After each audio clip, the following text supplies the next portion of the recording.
ኢድና ጁምዓ ሁለቱም ይሰገዳሉ? ይህን ጥያቄ ሪከርድ አድርጉላቸው እሺ። ጊዜያዊ ጥያቄ ስለሆነ ቢስሚላህ አርረሕማን አርረሒም በአላህ ስም እጅግ በጣም ርኅሩህና አዛኝ በሆነው በእርሱ ስም እጀምራለሁ። ፈኢነሁ ኢዛ ዋፈቀ የውም አልጅምዓ ወየውም አልዒድ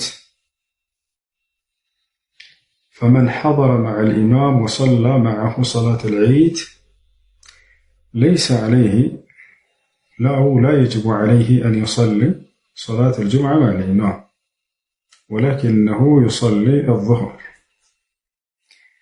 ومن أراد أن يصلي العيد والجمعة فله ذلك.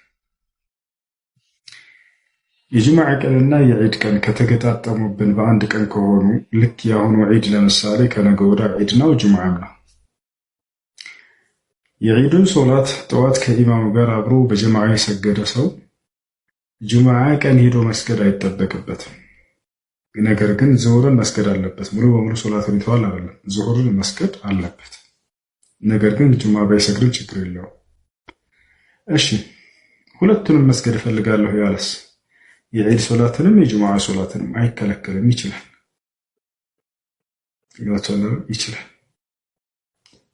ነገር ግን ካልፈለገ እኔ ዙሁርን መስገድ እፈልጋለሁ ላለ ሰው ይችላል። ወፍተ እሺ ጥያቄ አለጋታ እኔ ያልኩት አንቺ ክርስቲያን ነሽ ወይ?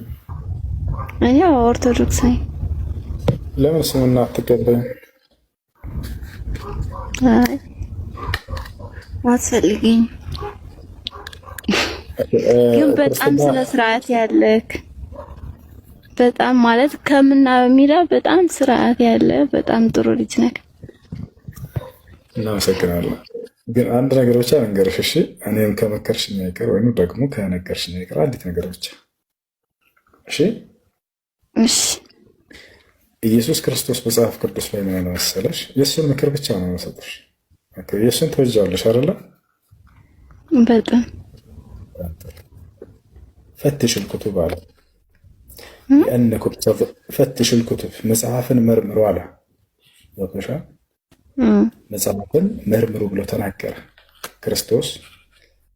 የምትወዱኝ ከሆነ አለ እወደዋለሁ ስላልሽኝ ማለት ነው፣ ብትወዱኝ ትእዛዜን ትጠብቃላችሁ አለ። የክርስቶስ የውዴታው መገለጫ ምንድን ነው? እርሱ ያዘዘውን ትእዛዛት መጠበቅ ነው። ወጥሻል አይደል? እርሱ ታዲያ ካዘዘው መካከል ምንድን ነው? እኔን አምልኩኝ ብሎ አላዘዘም። አንድ ቦታ ላይ ወይንም እኔ አምላካችሁ ነኝ ይሄን መኑ ብሎ አላዘዘም። ይልቁንስ እርሱ አምላክ እንዳለው ለአምላኩ እንደሚገዛ አስተምሯል።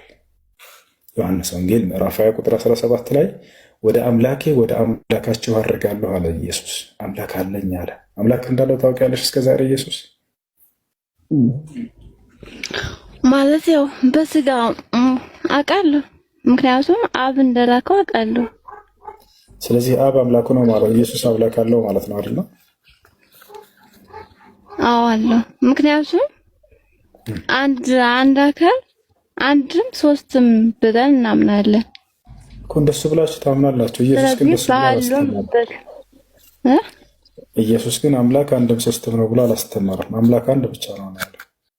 ዮሐንስ ወንጌል ምዕራፍ 17 ቁጥር 3 ላይ ኢየሱስ ክርስቶስ ወደ ሰማይ ቀጥ ብሎ አባት ሆይ አለ አብን፣ አንተ አንድና ብቸኛ እውነተኛ አምላክ አንተ ነህ አለ። እንዲሁም አንተ የላከውን ኢየሱስ ክርስቶስን ያውቁ ዘንድ ይህች ነች የዘላለማዊ ሕይወት አለ። ኢየሱስን አንቺ የምትወጂው ከሆነ ቃል በቃል አብን አንድ አምላክ አንተ ነህ፣ እኔ ደግሞ የአንተ መልእክተኛ ነኝ ብሏል። ኢየሱስ አምላክ ሳይሆን ከአምላክ ሰምቶ የሚናገር ሰው ነው። ቃል በቃል ኢየሱስ የሚናገራል። ዮሐንስ ወንጌል ምዕራፍ 8 ቁጥር 40 ላይ ኢየሱስ ምን አለ? እኔ ከአምላክ የሰማሁትን እውነት የምነግራችሁ ሰው ነኝ አለ። ምንድን ነኝ አለ? ሰው ነኝ። አንደኛ ጢሞቴዎስ ምዕራፍ 2 ቁጥር 5 ላይ ምን ይላል? አንድ እግዚአብሔር አለና ይላል። በእግዚአብሔርና በሰዎች መካከል አንድ መካከለኛ ሰው አለ። አንድ መካከለኛ አለ፣ እርሱም ሰው የሆነው ኢየሱስ ክርስቶስ ነው አለ። ኢየሱስ ክርስቶስ በአምላክና በሰዎች መካከል ያለ መልእክተኛ ሰው ነው፣ ሌላ ነገር አይደለም። አደሻ ሙሴን እንደ አንተ ያለ ነቢይ ያስነሳላቸዋለሁ ብሎ ተናግሮት ነበረ። ኦሪት ዘዳግም ምዕራፍ 18 ቁጥር 18፣ የሐዋርያት ሥራ ላይ ምዕራፍ 5 ቁጥር 17 ላይ ሐዋርያቶች ሲያስቀምጡ ጊዜ እንደ ሙሴ ያለ ነብይ የተባለው ኢየሱስ ነው ይላሉ። እንግዲህ እንደ ማንኛውም ነብይ አንድ ነብይ ነው ማለት ነው። ግን እኮ ለአዳም ከልጅ ልጅ ተወልጄ አድናለሁ ብሎ የገባለት ቃል ነው አይደል? በማርያም ሰው ሆኖ የተፈጸመ ከልጅ ልጅ ተወልጄ አድናለሁ ያለበት ቦታ የለም። እሱ ውሸት ነው። የትኛው ክፍል ላይ እንደሱ የሚል መጽሐፍ ቅዱስ ላይ የለም። ወላሂ ጠይቄ ማንበብ ራሴ ደርስ የለም። ነገርኩሽ ነው። ወላሂ እኔ አውቀዋለሁ መጽሐፍ ቅዱስ አንዲት ቦታ ላይ ከልጅ ልጅ ተወልጄ አድናለሁ ብሎ አዳምን አልተናገረው። እስኪ አየዋለሁ።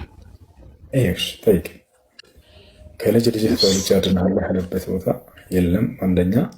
ሁለተኛ ኢየሱስ ክርስቶስ በሚያስተምርበት ጊዜ ምድር ላይ እንደው የመጣው የአዳምን ኃጢአት ሊያስተሰርይ ከሆነ ከልጅ ልጅ ተወልጄ አድናለሁ ላለው ከሆነ የመጣው ይሄን ነገር እንደው ሳይናገር የሚሄድ ይመስልሻል? ክርስቶስ በምድር ላይ ሲያስተምር ግዴታ የመጣበት ዓላማ ትልቅ ከሆነ ሊናገር ይገባል። ነገር ግን ክርስቶስ አንዲት ቦታ ላይ ስለ አዳም አላወራ። አንድ ቦታ ላይ ኢየሱስ ክርስቶስ በመጽሐፍ ቅዱስ ላይ አዳም የሚለውን ስሙን እራሱ አላነሳ። የአዳምን የሰራውን ኃጢአትንም አላነሳ። አስቡት፣ የመጣበትን ዓላማ ሳያስተምር ሲሄድ። እንደዚያ ከሆነ እንደ ክርስቲያኖች እሳቤ ለምንድን ነው የመጣ ይላሉ። አዳምን ከልጅ ልጅ አድናለሁ ስላልሆነ ይላቸዋል አይደለ? ግን ኢየሱስ ይሄን አስተምራሉ? አላስተማረም። እኔ ለምሳሌ እናቴ ላከችኝና ቡና ግዛ ብላ ሄድኩኝና ፍራንክ ይዤ ቡና ለመግዛት ዓላማ አድርጌ ሄድኩኝ። መንገድ ላይ ቆርኪ ተጫዋቼ ምናምን ተመለስኩኝ ወደ ቤቴ። ምን ትለኛለች እናቴ? ሰውስ ምን ይለኛል? አንተ የተላክበትን ዓላማ የረሳህ እወቅሳለሁ አይደል? ክርስቶስን አስቡት። አምላክ ማነው? ክርስቶስ ለአዳም ምን ብሎታል? ከልጅ ልጅ ተወልጄ አድንሃለሁ ብሎ ቃል ኪዳን ገብቶለታል። መጣ ምድር ላይ ክርስቶስ አስተማረ። ምን አለ? አንዲትም ቦታ ግን የአዳምንና የኃጢአቱን ጉዳይ ሳያነሳ ነው የሄደው። ስለዚህ ይሄ የቤተክርስቲያን አስተምሮ እንጂ በፍጹም የክርስቶስ ቃል ኪዳን አይደለም። የትም ቦታ ላይ አምላክ እኔ ከልጅ ልጅ ተወልጄ አድንሃለሁ አላለው። ውሸት ነው። መጽሐፍ ቅዱስ ላይ እንደሱ የሚል የለም።